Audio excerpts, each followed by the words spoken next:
Bonjour à tous, je suis ravi ce soir d'être avec vous pour vous présenter l'épreuve de l'UE2, la révision légale et contractuelle des comptes. Donc l'objectif de ce live, c'est un retour d'expérience et d'aborder ensemble la méthodologie de préparation à l'examen. Alors, si vous êtes là ce soir, c'est que vous préparez certainement l'UE2 du deck. Alors ça va être une session un peu particulière cette année, étant donné que, bon, vu le contexte actuel, la session de mai a été repoussée pour être couplée à la session de novembre. Donc on va avoir une session exceptionnelle qui va être, j'imagine qu'il va y avoir pas mal de monde. On n'a pas encore les chiffres, mais a priori au moins 1500 personnes qui vont présenter l'épreuve. Alors, en introduction, je vais d'abord me présenter. Donc, je m'appelle Rémi Roy, je suis formateur chez ProConta. Donc, ProConta qui est un organisme d'excellence de préparation aux études comptables supérieures. Et je suis également expert comptable installé sur Paris.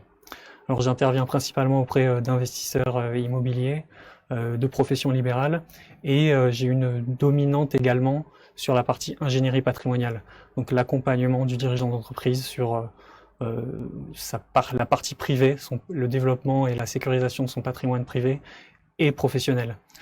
Sur le plan académique, donc j'ai fait Neoma Business School, qui est l'école supérieure de commerce de Rouen, filière expertise comptable, et également l'OREP, donc pour la partie ingénierie patrimoniale. L'OREP, c'est la branche gestion de patrimoine de l'université de Clermont-Ferrand. Et j'ai également le parcours classique de l'expertise comptable, DCG, DSCG, DEC. Alors DCG que j'ai obtenu en 2010, DSCG que j'ai obtenu en 2014 et DEC que j'ai obtenu en 2017. Donc j'ai passé les 3 épreuves, j'ai présenté les 3 épreuves à la session de mai 2017. Alors, donc l'objectif aujourd'hui, c'est que le live soit interactif.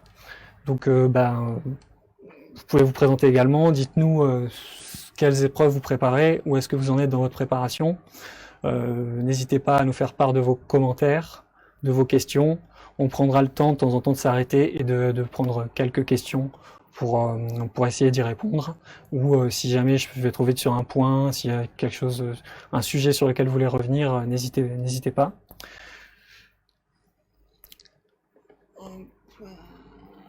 Alors le plan du live, donc du live de ce soir, toujours dans un objectif de fluidité, de pertinence et de synthèse en termes d'information. Le but, c'est de vous délivrer quelques clés, les clés essentielles pour réussir cette épreuve. Donc on va d'abord essayer de comprendre les règles du jeu pour réussir l'UE2. Donc présentation de l'examen. Ensuite, on abordera une partie sur l'organisation du temps, de son planning le jour J. On verra ensuite comment constituer sa documentation. Donc la documentation, c'est vraiment un point essentiel pour pouvoir réussir cette épreuve. On abordera ensuite la méthodologie pour structurer vos réponses. Vous verrez que l'idée, vraiment, c'est une épreuve, c'est plus une épreuve de méthodologie qu'une épreuve de connaissance. Donc on verra ça ensemble. Et on abordera une partie plus pratique concernant le jour J, la gestion de votre temps, quelques conseils pratiques de mise en œuvre justement de tout ce qu'on se dit, pour vraiment, le but c'est de vous donner un maximum de clés pour pouvoir réussir cette épreuve. Alors sur la première partie, donc comprendre les règles du jeu pour réussir le E2. Donc déjà au niveau des caractéristiques de cette épreuve, c'est une épreuve qui est longue et en même temps très courte. 4h30, c'est sur le plan physique très long, et vous verrez que le jour J, ça vous semblera pas suffisant, enfin pour la très grande majorité. Donc on verra au cours de ce live comment optimiser au maximum son temps. Donc c'est une épreuve de coefficient 3. Donc l'UE1 c'est coefficient 1, l'UE2 c'est coefficient 3 et l'UE3 sur la soutenance du mémoire, coefficient 4.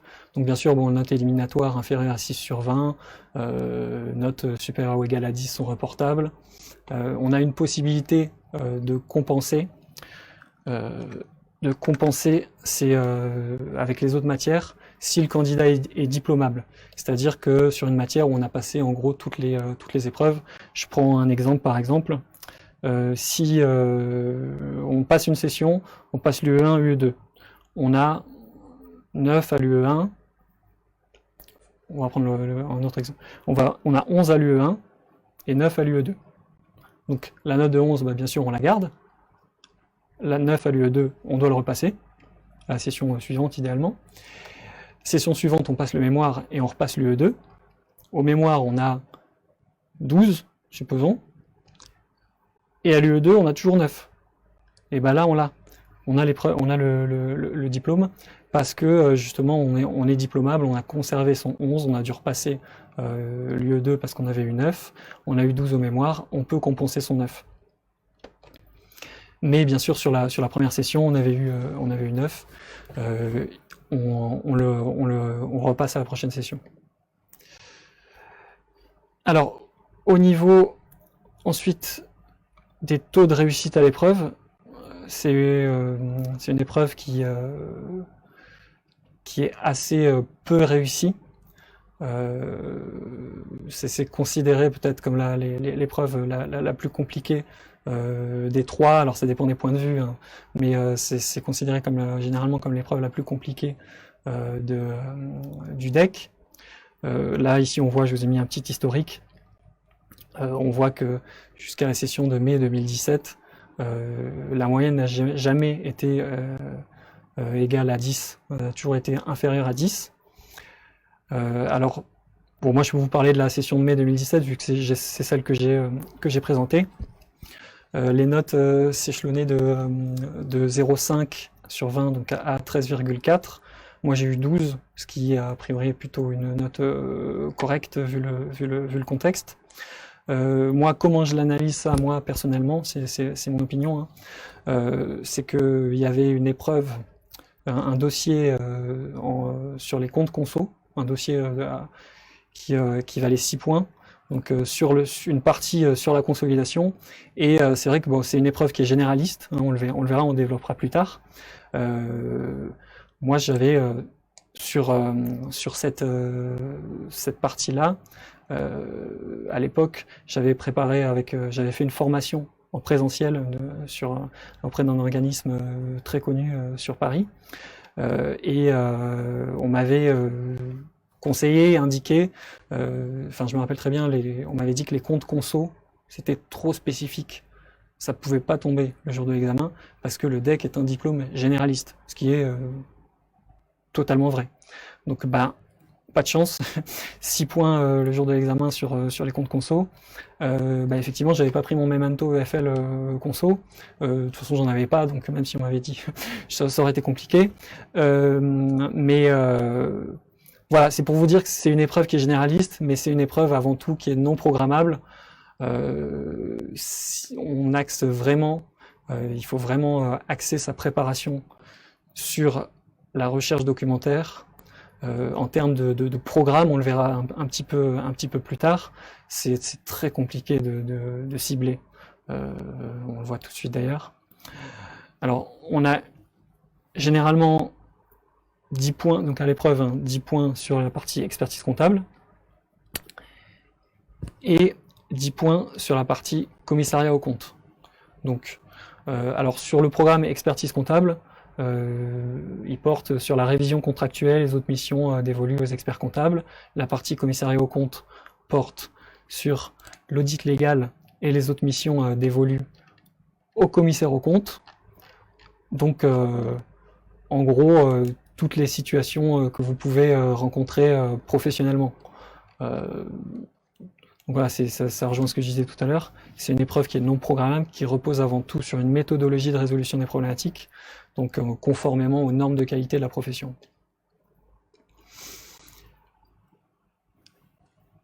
Alors, juste, je regarde un peu les questions. Le report des notes est valable combien de temps? Alors, question de Benjamin. Donc, merci beaucoup, Benjamin, pour cette question.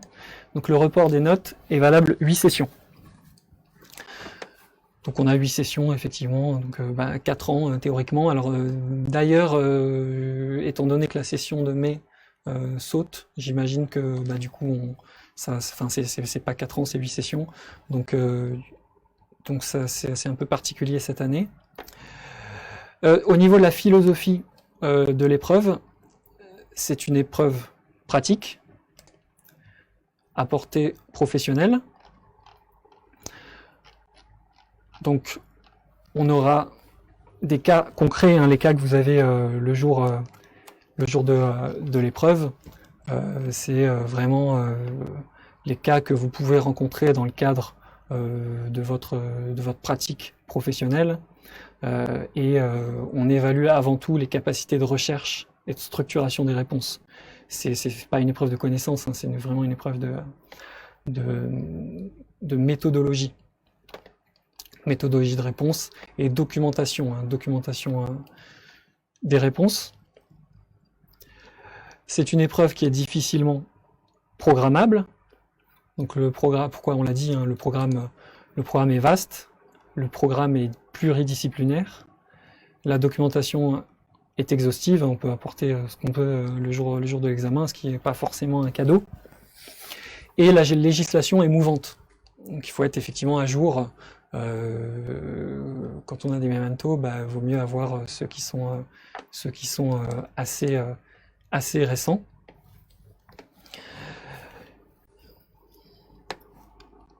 Hop, pardon.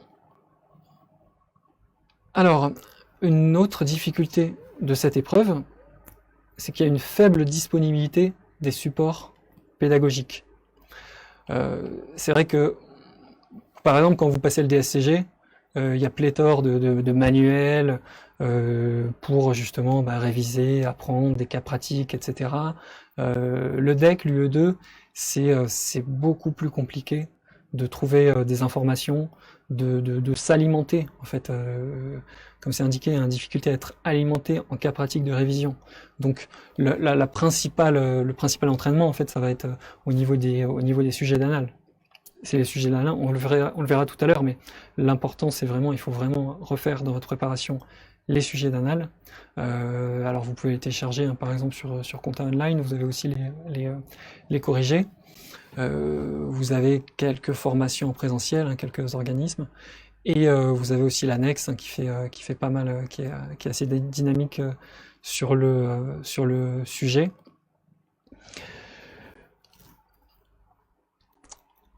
Alors une autre difficulté de cette épreuve, c'est que souvent, hein, si on fait le parallèle avec ce qu'on fait sur le plan professionnel, pratique professionnelle souvent restreinte, parce que au niveau des profils de candidats qui passent cette épreuve, vous en avez pas mal qui sont par exemple auditeurs en Big Four ou en grand cabinet, qui travaillent essentiellement, voire exclusivement sur du commissariat aux comptes, donc ils ont une pratique professionnelle restreinte concernant l'expertise comptable.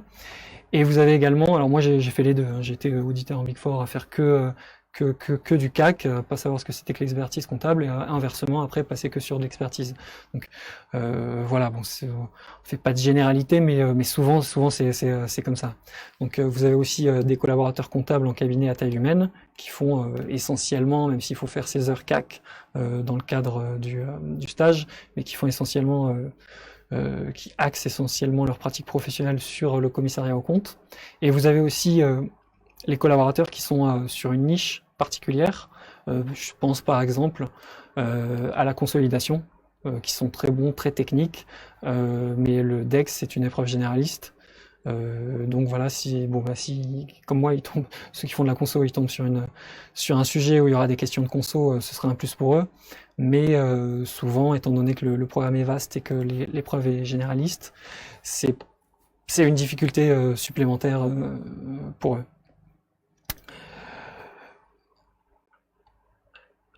Autre difficulté, la gestion du temps.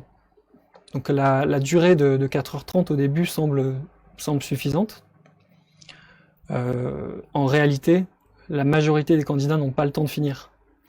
Donc vous le verrez, 4h30 c'est long, mais c'est en même temps très court.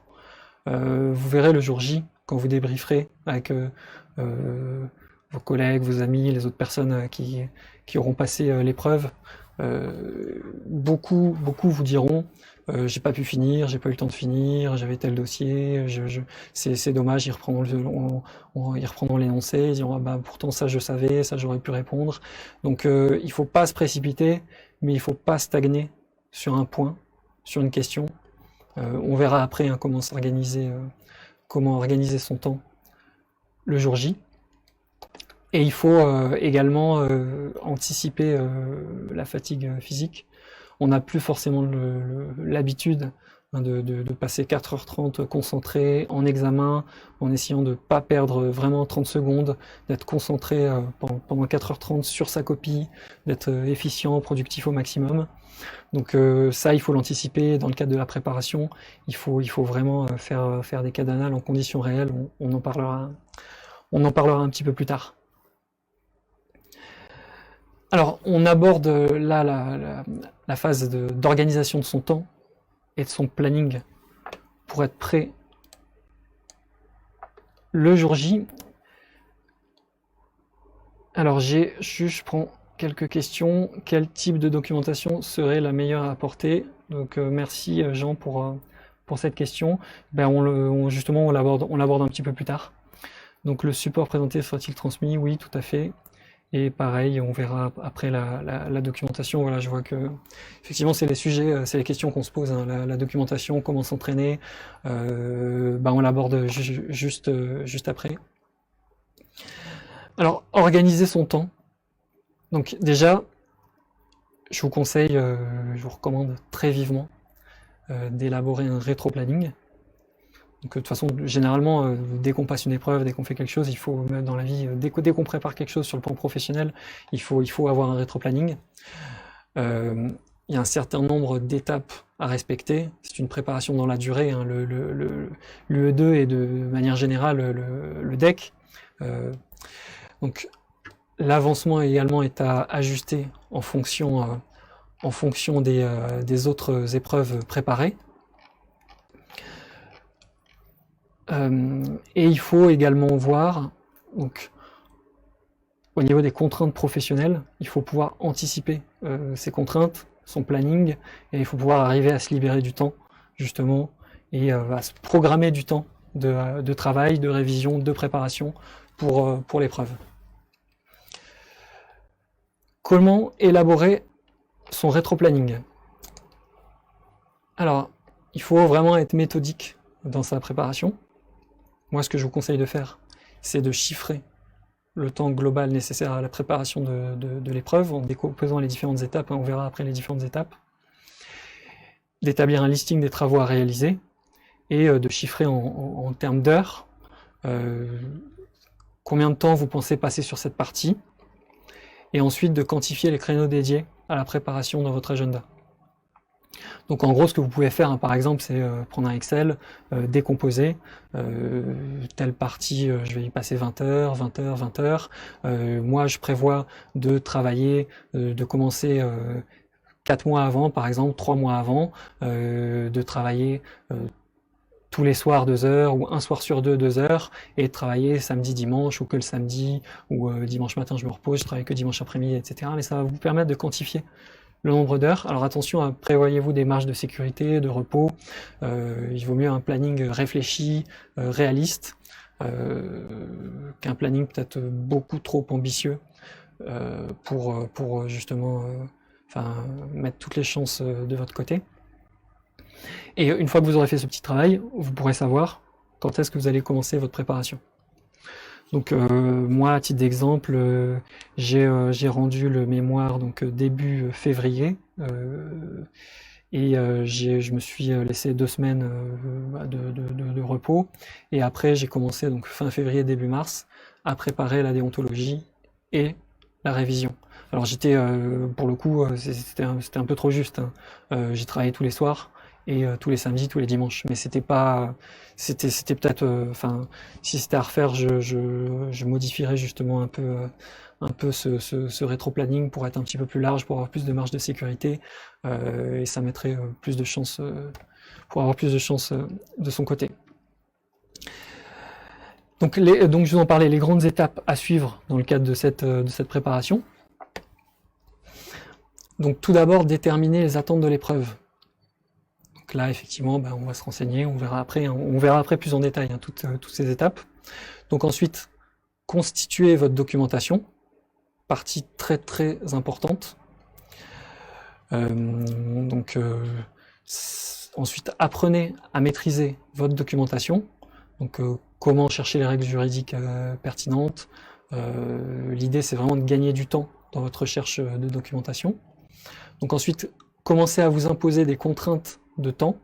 Donc travailler sur les questions, mais en vous imposant des petites contraintes de temps de manière progressive. Ensuite, on travaille en conditions d'examen, vraiment ce qu'on disait tout à l'heure pour anticiper la fatigue le jour J, les fameuses 4h30 à apprivoiser en termes de fatigue physique et d'optimisation de son temps. Donc recontextualiser le process DEC au niveau professionnel, on en parlera.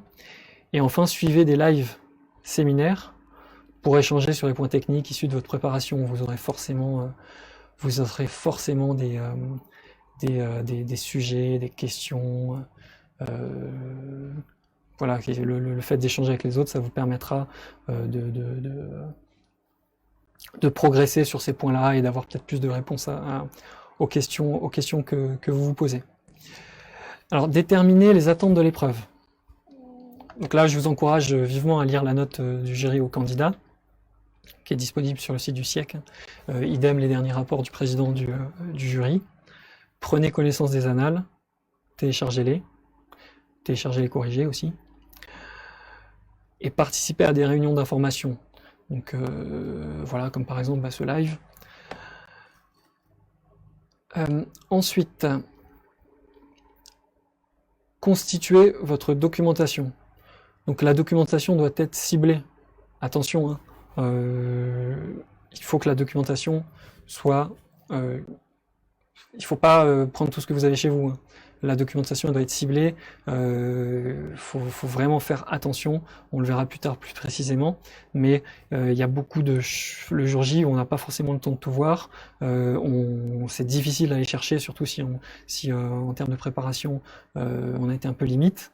Donc il faut vraiment cibler sa documentation essentielle. Attention aux doublons de documentation, maîtrisez bien votre documentation, une documentation bien classée, et une documentation à jour. Je pense par exemple tout ce qui est relatif à la loi Pacte, sur la partie CAC.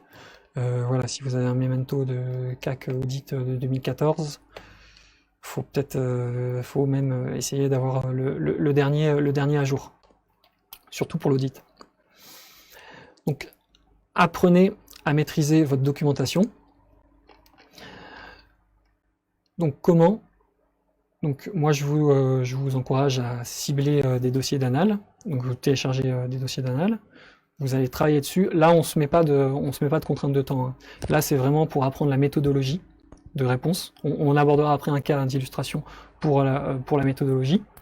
Et deux aspects, et à savoir chercher dans sa documentation. Et il y a un troisième aspect aussi qui est de profiter de ce temps-là pour classer sa documentation. Vos mementos, vous allez prendre les cas d'annales, vous allez les faire sans contrainte de temps, vous regardez le corrigé, vous le faites, vous dites tiens, c'est tel thème, je mets un post-it. Je mets un post-it sur ma documentation CAC. Alors, donc ensuite, en partie suivante, commencez à vous imposer des contraintes de temps. Donc travailler question par question. Donc l'objectif c'est de commencer à gérer son temps. On travaille étape par étape. Ce qu'il faut savoir c'est que le jour J, en gros, par question, c'est entre 5 et 15 minutes. Par question, en moyenne, on va dire 10 minutes pour une réponse. La décomposition idéale, standard, classique, c'est 2 minutes de recherche documentaire, 3 minutes d'analyse de la documentation trouvée et 5 minutes de rédaction de la réponse.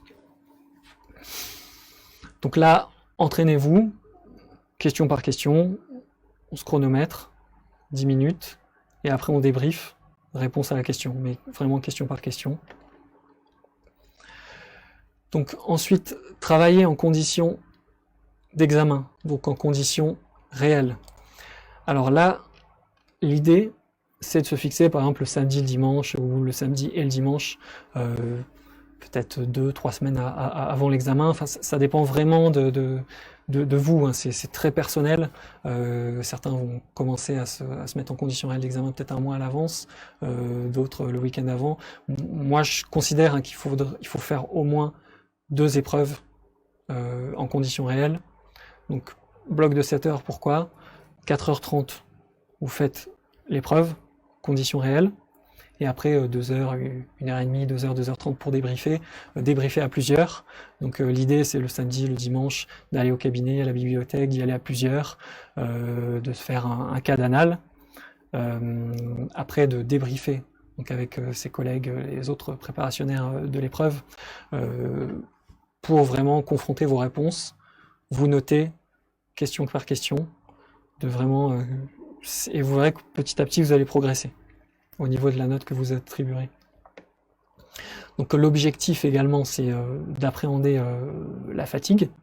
Vous verrez que votre main, écrire 4h30, ça sera pas du luxe, parce que après vous aurez mal à la main et vous serez bien content le jour de l'examen d'avoir habitué votre corps justement à ces 4h30 d'effort.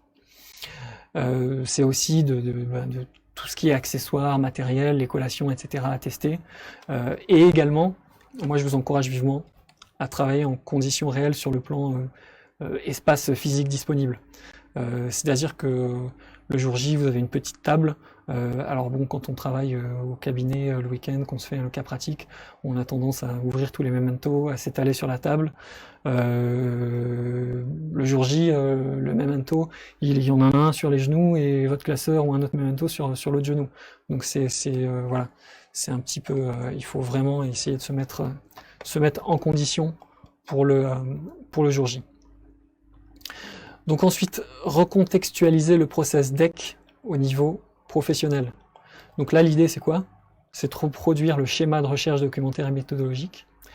Donc dans le cadre des problématiques que vous rencontrez sur le plan professionnel. Donc l'objectif, c'est de perfectionner votre technique.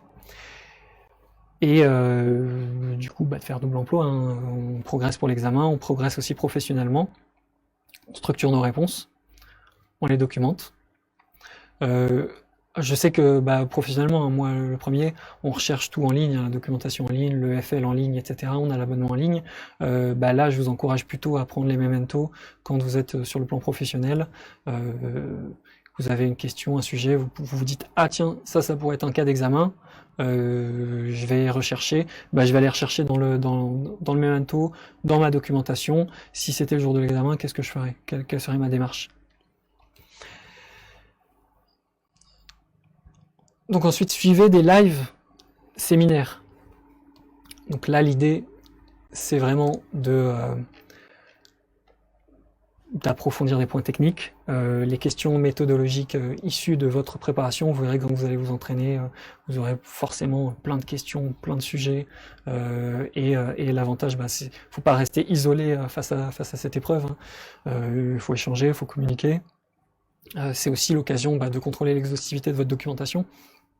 Vous allez peut-être rencontrer des gens qui vont vous dire moi j'ai pris telle documentation, et vous allez vous dire ah oui, c'est pertinent parce que dans un des cas d'anal il y avait besoin de cette documentation là, donc c'est l'occasion aussi justement, hein, de faire un peu du benchmark de la documentation des autres. Donc alors, avant d'aborder la partie suivante, hein, qui est la partie documentation, on va voir si on a quelques questions. Alors, donc ce n'est pas trop tôt pour s'y mettre maintenant, Julien Royer. Non, hein, plus tôt on s'y met, mieux c'est, hein. Surtout que, comme je disais, c'est professionnel, donc c'est pas du temps perdu, hein. L'UE2, c'est vraiment le fait de travailler pour l'UE2, on progresse professionnellement. Donc plus on travaille pour l'UE2, meilleur professionnel on est. Donc voilà, c'est sûr que 2-3 mois avant, c'est là où il faut être à fond. Mais là, vous pouvez déjà commencer à vous y mettre dès maintenant. Documentation à avoir en priorité, hiérarchie des sources, bah justement, on va le voir. Alors, au niveau de la documentation, hein, comment constituer votre documentation? Donc, les documents et matériels, donc le matériel autorisé. Donc, toute documentation papier, manuscrite, dactylographiée. Vous avez bien sûr l'interdiction d'insérer un document préparé à l'avance dans sa copie. Autorisé ne signifie pas nécessaire. On verra après, il ne faut pas tout prendre, il ne faut pas se surcharger. Il faut vraiment avoir une documentation ciblée, qui soit exhaustive, qui couvre un maximum de champs justement de domaines, mais faire très attention aux doublons de documentation. On en parlera un petit peu plus tard, mais faire très attention aux doublons de documentation. Donc pour ça, autorisé ne signifie pas nécessaire. Et aussi, vous pouvez apporter votre calculatrice, donc conforme aux normes définies par la circulaire 2015-178. Voilà, bon, en gros, hein, l'idée, c'est de ne pas apporter une calculatrice qui vous permette de communiquer avec d'autres candidats. Alors voilà, je sais pas si certains ont peut-être des calculatrices qui permettent d'envoyer des SMS. Je sais pas, peut-être les plus geeks d'entre vous. Moi, j'ai pas ça. Mais voilà, l'idée, c'est vraiment d'avoir une calculatrice qui permet en Bluetooth, en Wi-Fi, qui est non programmable, et sinon, si elle est programmable, a une fonction examen qui permet d'assurer les examinateurs du fait que vous n'allez pas chercher dans la programmation. Voilà, bon, allez lire cette circulaire.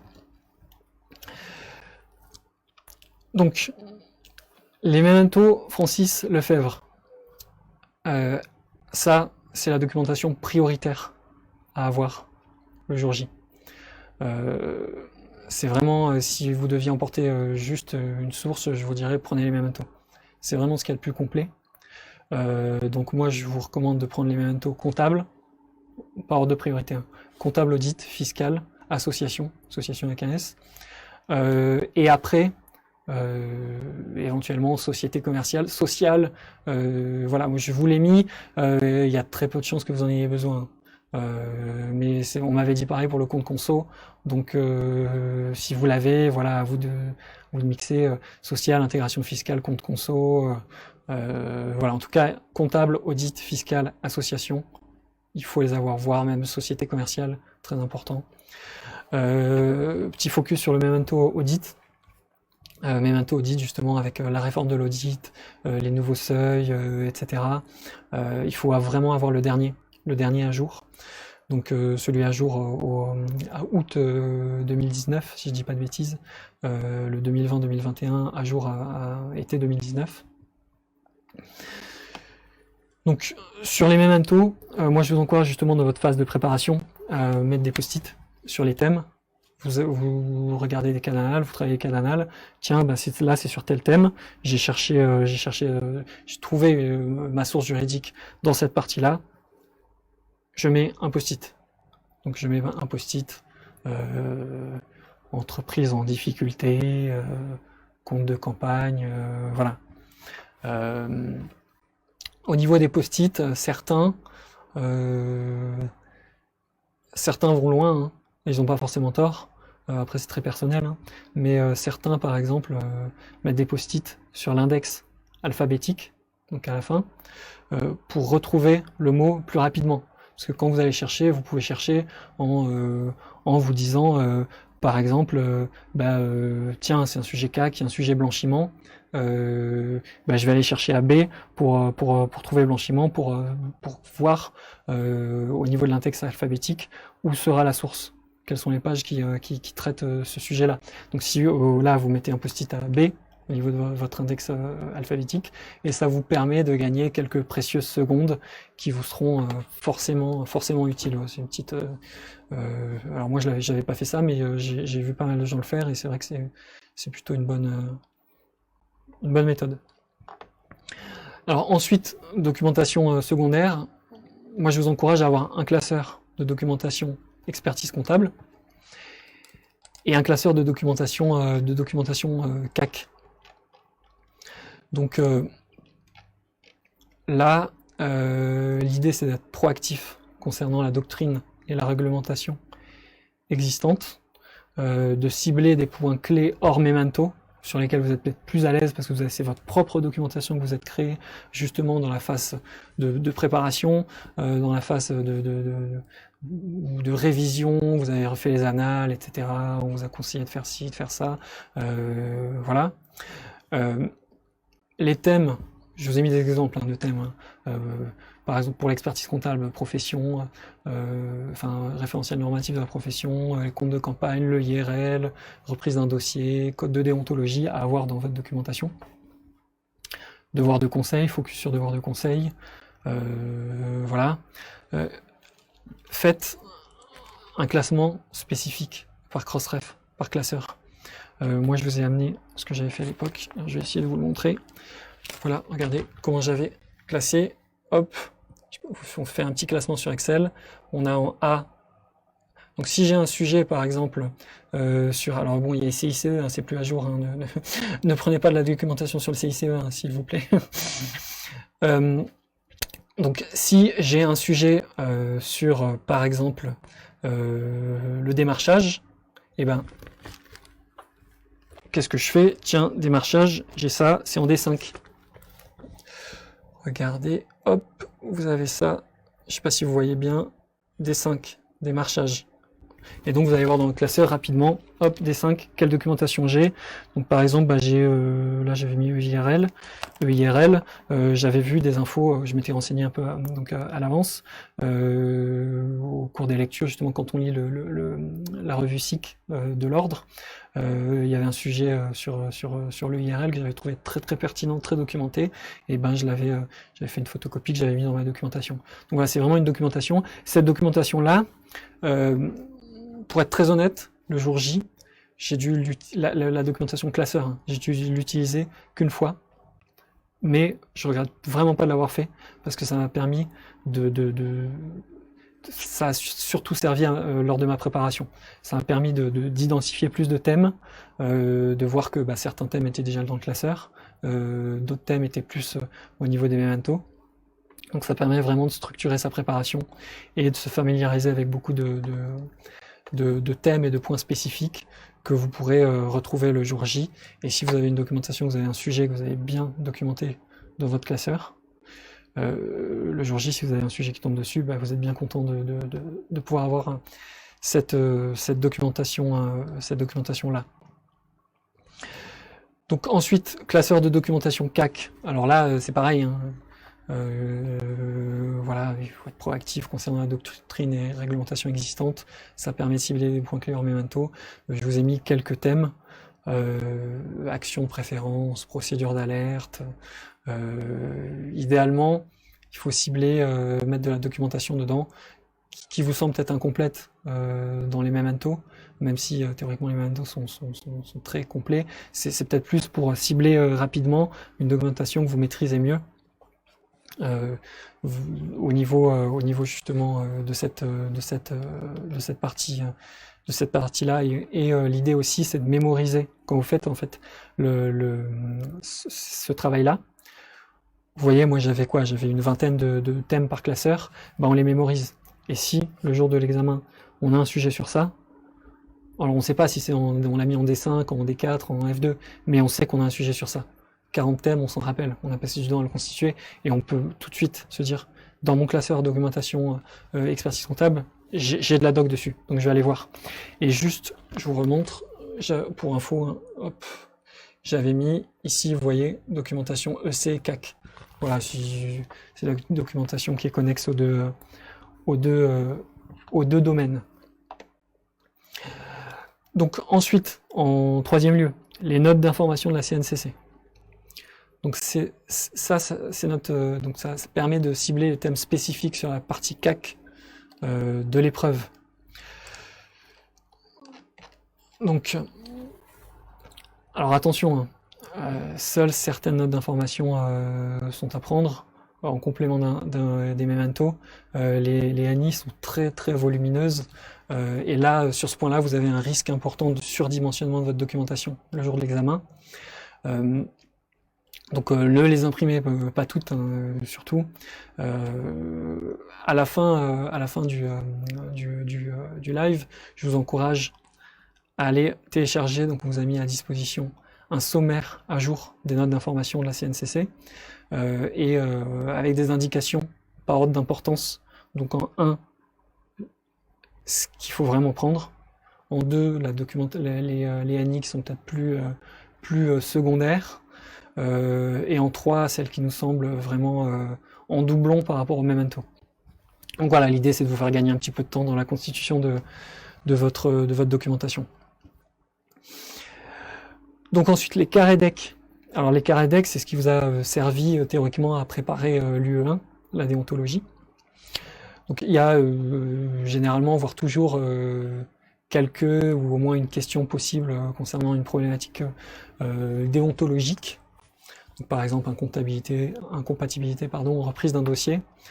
Je vous encourage moi à prendre votre carré deck, vos carrés deck le jour J. Surtout théoriquement, si vous passez en plus les 2 épreuves à cette session-là, vous allez travailler sur les carrés deck, donc vous maîtrisez, c'est de la documentation que vous maîtrisez très bien. Voilà, post-it, ça mange pas de pain. Voilà, vous pouvez par exemple avoir une question au cours d'un dossier, une question d'incompatibilité. Monsieur un tel peut-il accepter cette mission-là? Et voilà, il faudra voir s'il n'y a pas un sujet d'incompatibilité. Et le carré deck là vous sera très probablement utile. Donc attention, petit focus examen. Un certain nombre de sources documentaires sont très souvent présentes dans les annexes. C'est pour ça qu'on le verra après, c'est important de lire le sujet avant et de se poser la question, pas se précipiter, un peu fatigué, sur la documentation préparée, mais vraiment lisez les annexes, lisez l'énoncé préalablement à votre phase de recherche documentaire. Ce serait dommage de perdre 2-3 minutes de recherche documentaire pour vous rendre compte qu'après, d'aller chercher dans votre code de commerce alors qu'il y a un article du code de commerce qui est cité en annexe. Donc voilà, faites attention à ça le jour J. Donc documentation annexe complémentaire, code de commerce, le CGI, pas besoin de le prendre. Détail des NEP, les normes d'exercice professionnel, prenez le détail. Et calculatrice, alors j'ai mis un S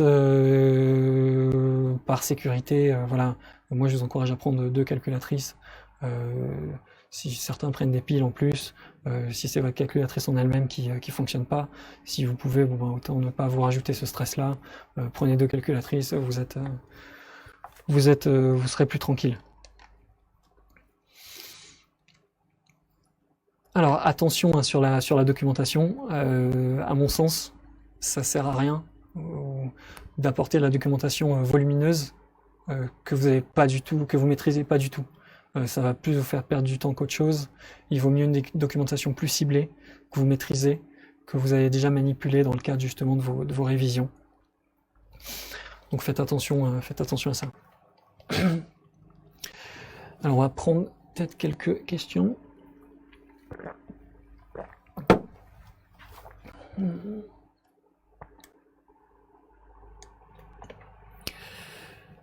Est-il mieux de faire les anciens ou les récents en cas d'anal? Commencez peut-être sur la. Donc là, je suis une question de Jean Pasquier. Hein, est-il mieux de faire les anciens ou les récents en cas d'anal? Peut-être commencer par les anciens pour la partie méthodologique et après les plus récents pour. Après c'est très personnel, hein, mais les plus récents pour couvrir des thèmes peut-être plus d'actualité. Donc ensuite, méthodologie pour structurer vos réponses. Alors là, l'idée, comment on décompose? Donc tout d'abord, cibler votre problématique. Donc l'objectif, en gras, c'est ce qui rapporte des points, et ce qui n'est pas en gras, c'est ce qu'on vous encourage à faire, mais qui rapporte pas forcément de points. Enfin, cibler la problématique, non. C'est pour vous sur une feuille de brouillon.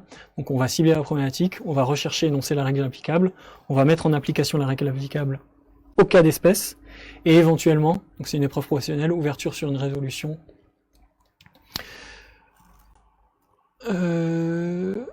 Il manque un mot sur une résolution plus professionnelle. Donc, cas d'illustration. Donc on a pris un cas vraiment pour illustrer justement cette méthodologie-là. Donc Monsieur Jacques a acheté 100% des parts d'une SARL dont l'objet est l'exploitation d'un fonds de commerce de vente de vêtements dans le quartier des grands magasins, dans le cœur de Paris. L'acquisition s'est faite par l'intermédiaire d'une holding préalablement créée qui porte l'emprunt ayant servi à l'acquisition de la société d'exploitation. C'est un LBO, donc bon, schéma assez classique. Monsieur Jacques a prévu de procéder au remboursement d'échéances d'emprunt à l'aide du dividende annuel versé par la société d'exploitation à la holding. Donc Monsieur Jacques vous sollicite car il s'inquiète des deux niveaux d'imposition des résultats de la société d'exploitation. Impôt sur la société réglé par la fille et également par la mère suite à la remontée de dividendes. Et souhaite s'assurer auprès de vous de la pertinence du montage retenu sur le plan de l'IS. Donc la question qui vous est posée dans l'énoncé, quelle sera la fiscalité IS applicable en cascade aux sociétés du groupe de Monsieur Jacques? Donc là c'est l'énoncé. On va d'abord cibler la problématique. Donc, sur une feuille de brouillon, on recontextualise l'énoncé. Ça va vous permettre d'éviter le hors-sujet. Et je vous encourage à faire un schéma pour synthétiser l'énoncé. Donc, vous voyez, on fait un petit schéma rapide, feuille de brouillon. On a la SASM qui détient 100% des parts de la SARL-F. La SASM, dans l'énoncé, le sujet, c'est qu'elle a un emprunt à rembourser. La SARL-F, elle va remonter du dividende. C'est ce qui nous intéresse ici. Donc là, on se dit, bon, bah, la fiscalité IS dans F plus dividende remonté imposable à l'IS dans le bénéfice fiscal de M. Donc on reformule. Quelle est la fiscalité IS applicable au sein d'un groupe de sociétés dans le cadre des remontées de dividendes d'une filiale à une société mère? Donc on va rechercher et énoncer la règle applicable. Donc on va rechercher la règle de droit documentée. On va ensuite l'écrire, bien sûr, mais de manière précise mais synthétique, directement sur la copie. On n'écrit pas 2 pages du memento EFL. On fait très attention à citer, par exemple, le CGI, et pas le memento EFL. La réponse n'est pas page 32 du memento, c'est vraiment la source juridique qui est citée dans le memento EFL. Le memento EFL permet d'organiser sa recherche, par thème, par sujet, il y a un sommaire, etc. Mais la source juridique officielle, c'est pas le memento EFL. On pense, alors petite clé supplémentaire, pensez à prendre un marque-page pour pas perdre la source trouvée lors de la recherche documentaire et éviter ainsi de perdre précieuses secondes. Souvent vous allez chercher une source, vous allez la trouver dans un memento. Très bien, et vous allez vous dire, j'ai aussi de la documentation ailleurs, soit dans un autre memento, soit dans mon classeur. Vous allez chercher dans l'autre source. Et l'idée c'est de pas perdre sa première page quand on passe à la phase d'écriture, de rédaction de la réponse. Donc prenez un voire 2 marque-pages, mettez-les, voilà, vous ne serez pas très content si vous perdez votre page que vous venez de passer 2 minutes à chercher. Donc, si on illustre recherche de la règle applicable, donc là, la problématique, quelle est-elle? Donc, fiscalité des groupes de sociétés, source possible, memento fiscal, groupe de sociétés, documentation personnelle. Bon, là, si on part sur le memento fiscal, on a le memento EFL fiscalité. Sur la partie 2, on voit impôt sur les bénéfices des sociétés. Chapitre 5, groupe de sociétés. Donc là, on se dit qu'on est pas mal. Régime des sociétés mère-fille. Donc, le grand 2. Et qu'est-ce qu'il nous dit? Ce grand 2 du memento EFL. L'article 145 du CGI, donc il cite l'article 145 du CGI, permet aux sociétés mères de bénéficier de l'exonération des dividendes reçus de leurs filiales sous réserve de la taxation d'une quote-part de frais et charges. Donc là, on a trouvé notre source, donc on est content. On va ensuite énoncer la règle applicable, on reformule, synthétique, on essaie d'être précis mais d'être synthétique. Donc l'article 145 du CGI énonce la possibilité pour les sociétés mères de bénéficier de l'exonération des dividendes reçus de leurs filiales sous réserve de la taxation d'une quote-part de frais et charges de 5%, évitant ainsi que le bénéfice des filiales ne soit soumis à une double imposition à l'IS. Je vous l'ai mis entre parenthèses, voilà, éventuellement on aurait pu ne pas le mettre, c'est vraiment pour vous dire, on essaie d'être synthétique. Donc les sociétés concernées, mères et filles, doivent être assujetties à l'IS. les titres doivent être détenus en pleine propriété ou en nue propriété, les titres détenus doivent représenter au moins 5% de la filiale distributrice pour pouvoir bénéficier de ce régime mère-fille. Donc ensuite, donc là on a cité la source, on a trouvé la règle juridique, on l'a cité sur la copie. Très bien.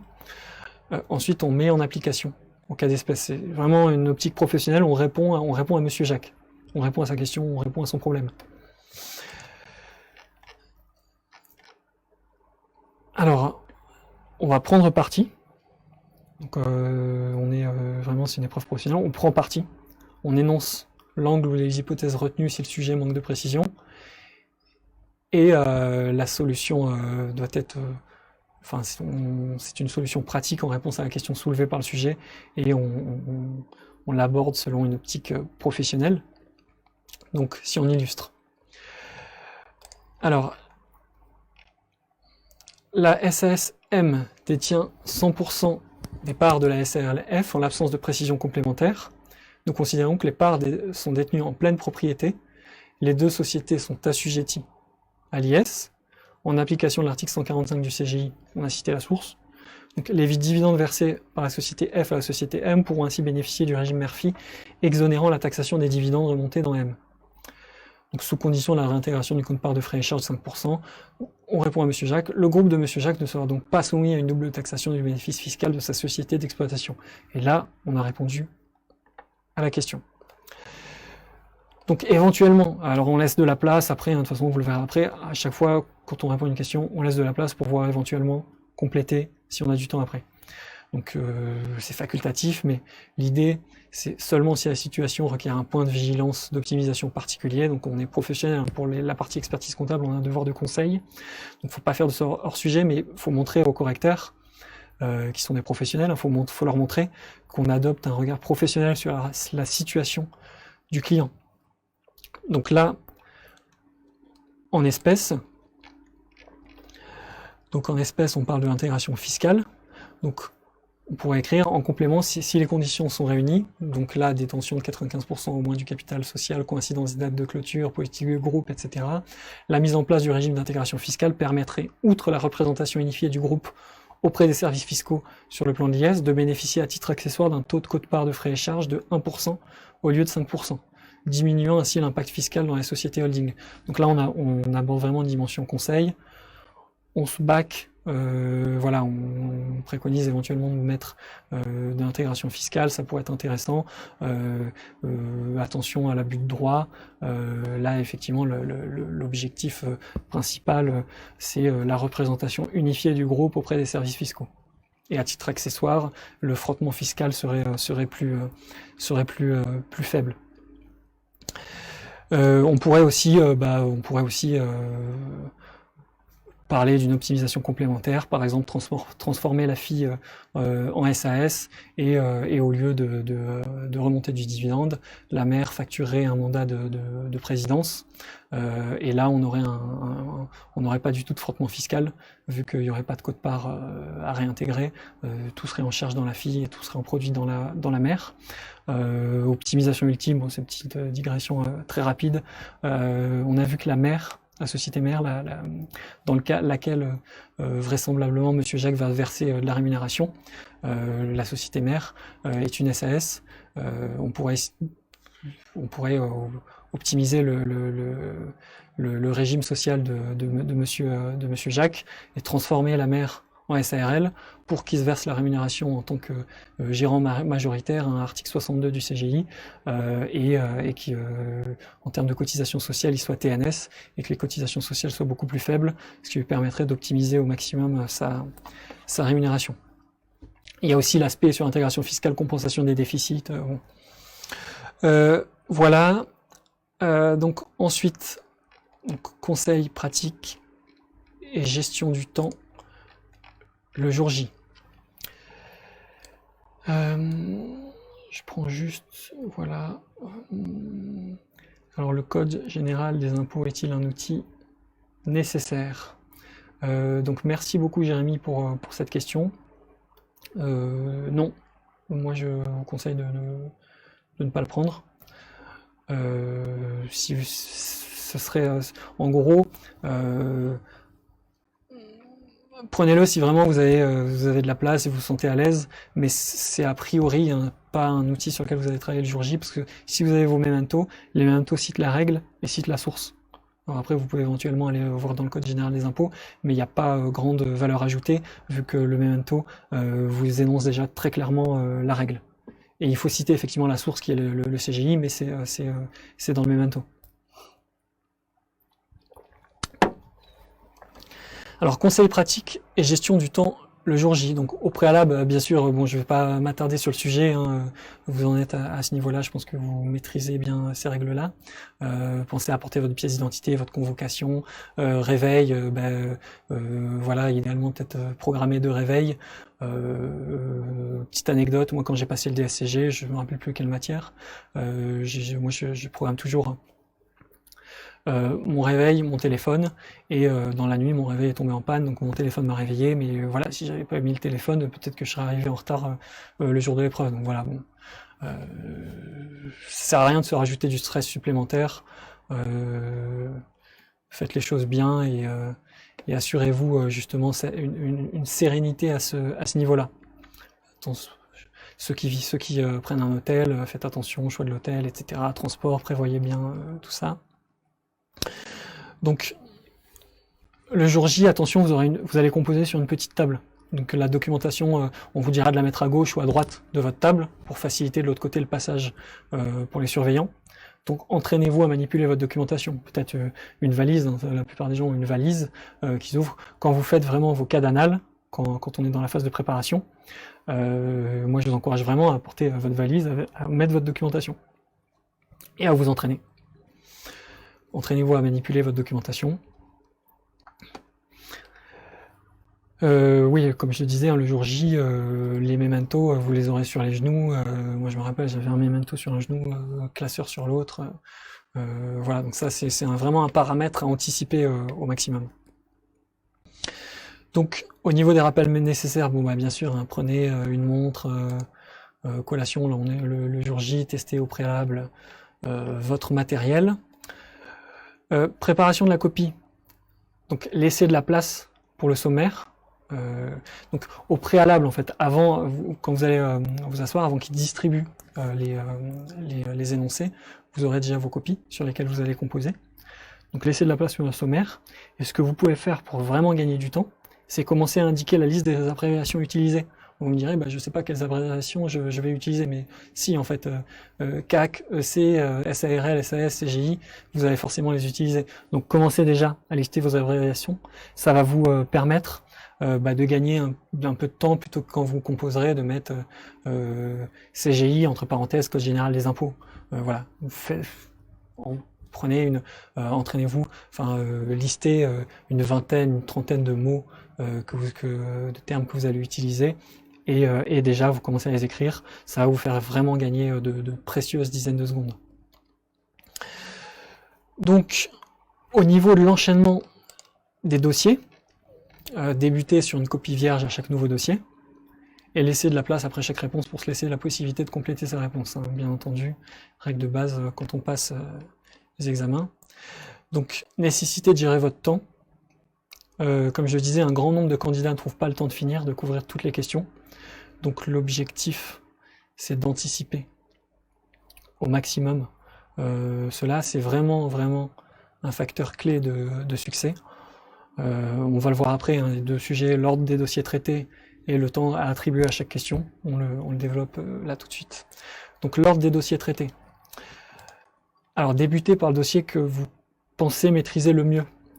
Donc pourquoi ça va vous permettre un gain de temps, une meilleure gestion de votre stress et de ne pas rester bloqué sur une question. Si vous débutez sur un dossier que vous maîtrisez bien, vous allez progresser rapidement, vous allez être en confiance et ça augure de bonnes choses pour la suite de votre examen.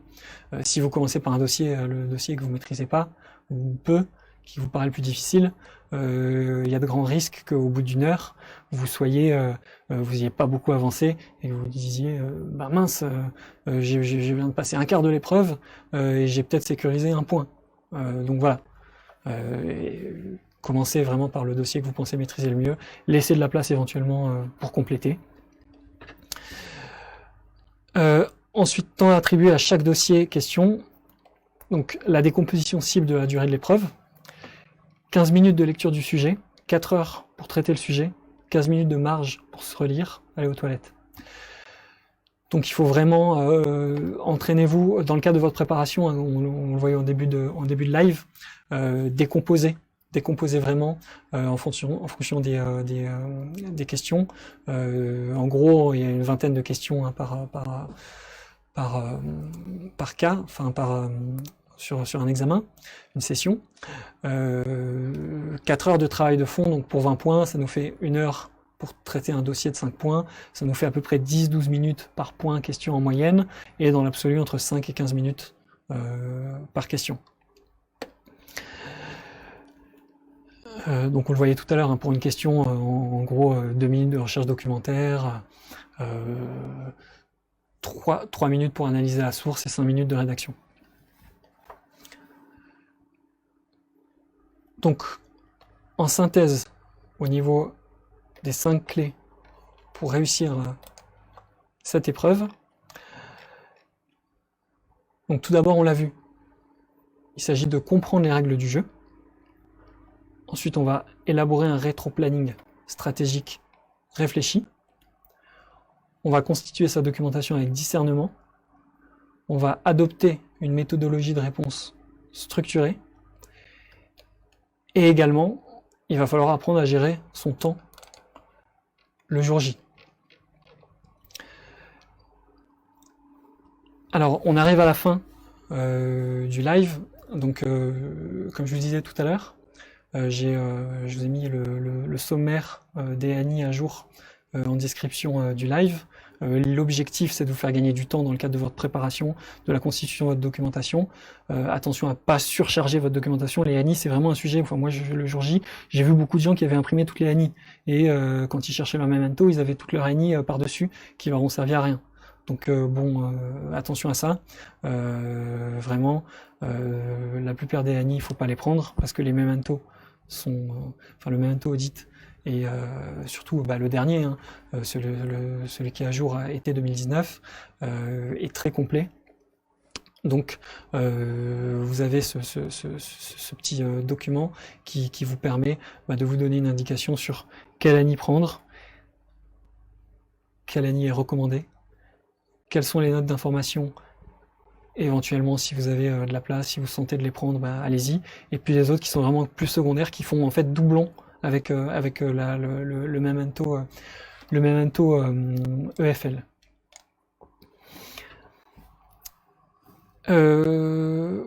Voilà, écoutez, je vous remercie tous pour votre temps et d'avoir suivi ce live. J'espère que ça va bien se passer pour vous. Tenez-nous informés de votre préparation. Et puis j'espère à très bientôt à tous pouvoir vous appeler chers consoeurs, chers confrères.